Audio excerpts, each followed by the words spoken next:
Shubor nakaslem jong unongsan Hima. Uba Wailad Miki Shila MLA ke Jawai, ringkat ke Jingsen Lang ki ofisar nakatanat National Health Mission West Central Hills District. Bat ginong yalam shnong, hakalai tarik jelia ula Leit ban Jurip iki Tylli ki Chaka, bantei iki Tylli ki sub center. Yakin iki Tylli ki sub center antei hakashnong Sabamuswang, bat hakashnong Ïalong ki bahap hapo ke tu Jawai constituency. Uba Wailad Miki Shila bakaran chikila patai kubor ula ong ngasngokmen ban pentip bahagini knyat sngi ki beladap nilayo yang jingmang nak bentaki Tylli ki sub center hapo ke tu Jawai constituency. Ula pentip baka sub center ha Sabamuswang kan ajing syakri ke shnong Sabamuswang mukaswan bat lat menkse bat pen pauru ke jingkmen namar kini ki Tylli ki shnong kilong ki belabiang pura banyo ke sub center. Ke sub center kedai ke bakong santam nak bentak ke kuat ke kia ha kanu ke shnong long MLA baru kemilenti beraka jingdan kini ki sub center kan long ke jingmentoi kinong shnong kamtam kilong kemi bagi kenarin. Negasngi neliang yonga rengkat wah kiwa paj ya kenika NHM hapo ke West Central District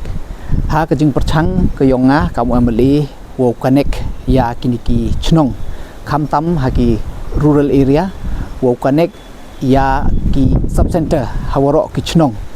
te negasngi snyau komen open tip ya pi wah gini gisngi dedep da yo sanction ni benta ki Tylli ki sub center hapo ke konstituensi ki yonga ke wi to haita hetnong saba ke wo cover ya ka Sabamuswang ke mokoswan wa kalat mangse bat kam jo sakawi to ya ke chnong Ïalong